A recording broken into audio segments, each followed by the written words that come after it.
Good afternoon, good morning, everyone. Thanks for joining another Durham Lane webinar.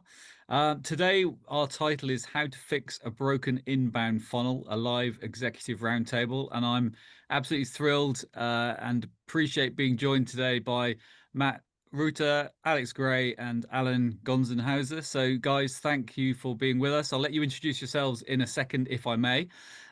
Before that, I just thought I would share with the audience how we're going to play today. So, imagine, if you will, Richard Lane is CEO. He's been parachuted in by a PE firm to an organization who've got a problem.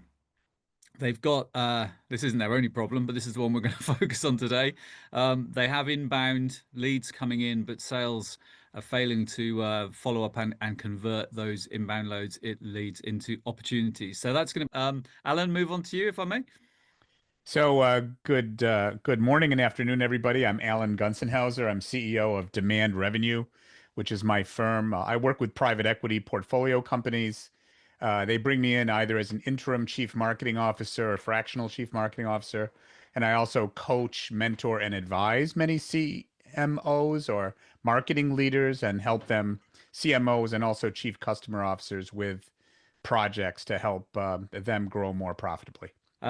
Let's get started. Alan, why don't you tell us what's happening, and then Matt, it'd be good to get your view of what's happening, and perhaps we can start to see, if there are some breaks in the chain there. Great. Well, I have two questions. One is, do we have a really clear idea of our ideal customer profile, or those prospects that are perfectly fitted for our products and value proposition? And to get there, we should look at cohorts of our current customers and understand the ones that are easiest to acquire, the best win-loss ratios, the best retention, and the best upsell cross-sell. So who are those prospects we're much more likely to acquire, retain, and grow? And the second question is, we need to look at the level of qualification of the incoming leads. How qualified are they to be the right leads for sales to be able to create opportunities? And given that they are, we need to have clear service level agreements between marketing and sales to, how much is marketing going to qualify the leads, and how well do they fit the sales definition of a hot lead? And then given that, how quickly will sales follow up on the leads? And maybe also look at some technologies to follow up a bit faster. So those would be Okay. my two big questions on this Yeah. particular issue, which is a common Okay. one. Um, okay. Thanks all, Alan. Let's come back to your first point then around ICP. Help educate me in terms of what should we be thinking of when we're going out to find new, to engage new organizations. What are the things that myself or perhaps our listeners could be thinking of in order to help them achieve that? Yeah. Well, first of all, there is a lot of dirty data out there, and a lot of Clearly. data dumpsters. So, the point about cleaning up data, you have to make data cleanliness and reliability and timeliness a thing to be resourced. And sometimes it may sound really boring to do, but it's really quite important to sales and marketing success. There's some companies, because of, PE firms generally do a lot of mergers and acquisitions, and you may have a lot of Salesforce instances or different CRM systems. So it's really important to clean that up first. And in terms of ICP work, it's so important to pick the right ideal customer profile. So what you can start by doing, assuming you have some clean data, is look in your CRM system, marketing automation system, to begin to define some customer cohorts. Okay. And there are a lot of things you can do, a lot of factors. What are the pain points that we're appealing to, and do we have a really well developed customer journey? But you can, like I said before, you can look at least three from a data standpoint. You can look at three things. What's the win loss rate? So who are those customers that are easier to get? Those are not necessarily the right ones, because if you can't keep them and grow them, that hurts your brand. But what's the win loss rate? Number two, what's the level of retention or gross revenue retention? And number three, what's the level of net revenue retention. So if we define those cohorts of customers that were most successful acquiring, keeping, and growing, that's a great place to start your ICP from a data standpoint. From a qualitative standpoint, there could be a lot of headwinds and tailwinds in the market, and specific things about the customers that go with us that will be informed in where you should start with the ICP. Um, it's also important to have clear alignment between marketing and sales on what the ICP is, and a level of qualification in marketing before they hand leads to sales, so sales doesn't think we're handing over garbage. Um, and those are all really important. And having, like I said before, service level agreements. So if we provide the quality of leads that sales expects and they can turn into opportunities, how quick are they going to follow up? Okay. And Yeah. do they have the capacity to follow up on all the leads we're giving them, or should we also look at some technologies like AI to follow up quicker and separate the wheat from the chaff? In terms of the question you brought up, Matt, about the source of leads, some of them do come from the internet. We're trying not to gate too much content, because if you gate content these days, no one's going to see it. You know, People, until they're in buying mode, they don't want to give us their information. So if we want them to see content, it's better if it's ungated. So a lot of that inbound is from ungated, and also some of it's from intent information. People that are crowding our website and our competitor's website, which says they're in the very small minority that may be in buying mode. Have two separate marketing budgets for that, or do you try No, and no, no, bring those no. two It's together? same with marketing. You want to market to pain points. So you Right. may have product management people that only think about their products in a silo, but the product marketing people in marketing transcend that and should be starting, absolutely, Matt, start with the pain point and the jobs that our customers are trying to get done and how we can help them get their jobs done better. And then after that, you put in the products that are relevant to the pain points. So we're totally aligned with that. The messaging should appeal to customer pain points and not just be product selfies on all the things that, features and benefits about our products that sometimes product management organizations over rotate on, but it's up to marketing and sales to keep that honest and really, set the messaging that's going to be very relevant to customer pain points and the jobs they're trying to get done. So I couldn't agree more what Yeah. Matt just Okay. said. So I've been talking about account-based selling for like years and years and years, and it feels like we go round in this cycle. But guess what? It's got to be personal. There's got to be a fit. You got to be able to add value. That all still feels very relevant. Alan, what about tools from the sort of front end of the marketing piece and flowing through into sales to get those conversions up? Well, obviously, CRM system is usually system of record where things begin. But there are also marketing automation tools. There are many like Eloqua and uh, just many of those tools. Pardot, take your pick. Um, I think the important thing about Martech and communications is not always going after shiny objects.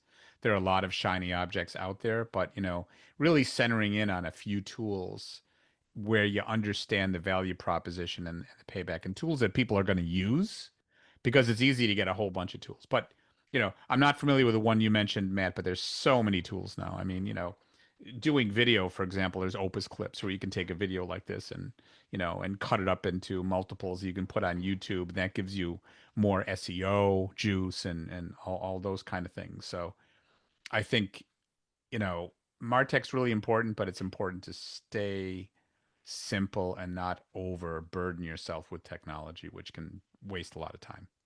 Yeah, I mean, but what the amount of money that must be wasted on tech that is hardly used must be unbelievable. But I think people There are forget over 4,000 that choices for people, Martech alone, not including sales tech.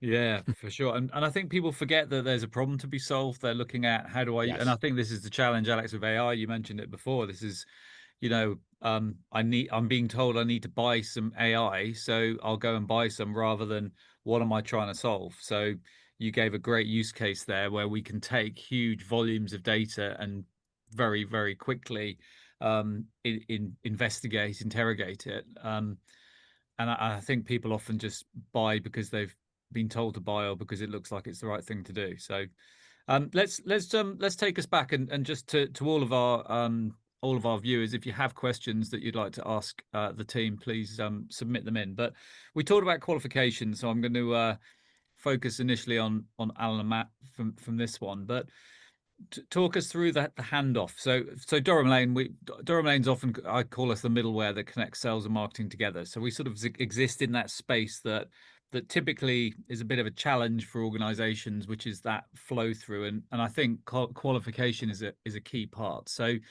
Alan, how do you help when it comes to that? Have you helped your previous companies to make sure the leads that you're passing through to sales are the right leads? So, as I mentioned earlier, we look at the ICP and make sure it's aligned across the different functions. So everybody's moving in the same direction.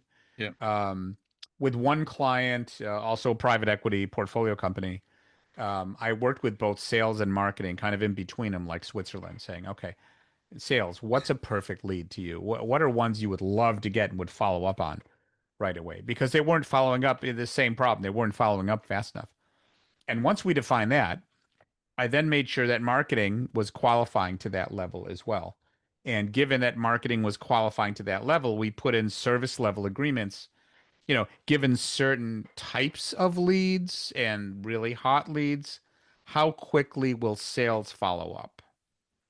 And that really improved the demand and sales opportunity creation and management problem. So a lot of these issues are related back to alignment, And functions not being sort of aligned. what sort of rigor, Alan, did you have there? So you've mentioned service level agreement a few times. Get it? How does that manifest when it comes to making it operational? Is that like a weekly meet? Is it a monthly meet, quarterly? How did your SLAs work between marketing and sales? Well, we defined SLAs for different part of the waterfall, Okay. first define very consistently what is a lead. What do you mean by lead and how qualified is it and how do you qualify it? And then different, parts, if it's a marketing qualified lead and then sales accepted, sales qualified, or is it an automated qualified lead from, let's say, Eloqua, their marketing automation system that you should then qualify further before you give it to sales. So we looked at cohorts of deals, and prospect leads, and defined for marketing and sales what that agreement was, and they were reviewed. They were probably changed twice a year and reviewed monthly, Okay. and to look at the volume of leads that marketing was generating and how quickly sales was following up. And then you want to peel the onion back. You want to look at by sales team. This is a large global company. By sales team and by sales rep, actually, because some may be complying better than others, some teams better than others, some, reps better than others. So you want to continuously review the process to make sure it's working. Some of the clients we've taken on in the past that actually have probably taken us backwards, not forwards. And being a sales guy, it's really hard to say no to someone because you want to write business, but sticking to that ICP and understanding who is the right fit, where you can deliver the most value, how you can build that long-term success is so pivotal, particularly in the shifting world that we're in, where things are changing so fast. And one of the risks that makes it difficult for sales at times is the pressure of a quarterly budget to make. If sales are down and you're trying to make a quarterly budget, some reps will try to bring on any new business Yes. that they can sell, which isn't necessarily the right business and causes downstream issues in customer success, and really problems with your brand by people not being, not continuing to use your product, not being happy with what they're getting. So that alignment is just so important with everyone, But you do all need to of think us. about the stage of the business and where you're at as well. Because I think that when you become more established, yes, Yeah. you absolutely need to stick to it. In the early stages, or actually as the market's Yeah. changing, maybe sometimes it is right to take those pivots. It just needs to Yeah. be a conscious effort. And Eh, sometimes those kind of sideways partners are the best partners, and you can really grow with them. Sorry, Alan, you were jumping in. No, no, that's a great point, I think, Alex. And it's funny, companies go through cycles or go through pivot points. When they're a startup, You want to get problem market fit. And in that mode, when you're trying to get problem market fit, you'll almost, you'll do all kinds of deals because you're not sure exactly what that fit is and what people are willing to pay for. Well, once you're successful there and you have customers, then you've got product market fit, where alignment is more important. And then when you're really successful with product market fit, you'll move to platform market fit. But the problems you have along the way with each of those pivots and the questions you need to ask to be successful are different. So I totally agree with you, especially in startup mode. When you're trying to get to problem market fit, you'll probably do all kinds of deals that you won't do later when you learn more. Actually, when you think of the line item of a Salesforce instance, for example, then significant investment there for organizations, I guess. Alan, Matt, any views on that one? I think there's a lot of disruption in the market. It's going to continue. A lot of it's driven by AI and ML. The thing with AI, you have to be careful because it does hallucinate, and AI is good um, for very productively summarizing what happened in the past, um, and like sustaining innovations. It's not good with disruptive innovations. So the risk is companies are beginning to use AI for strategy, which is a big mistake. It'll assume things keep going the way they're going. You need people to think in a Yeah, disruptive way, to challenge what exists now. And all markets change that way. So, you know, yeah. the risk is people be using the same LLMs, you'll be able to predict your competitor's strategy before they even implement it. Yes.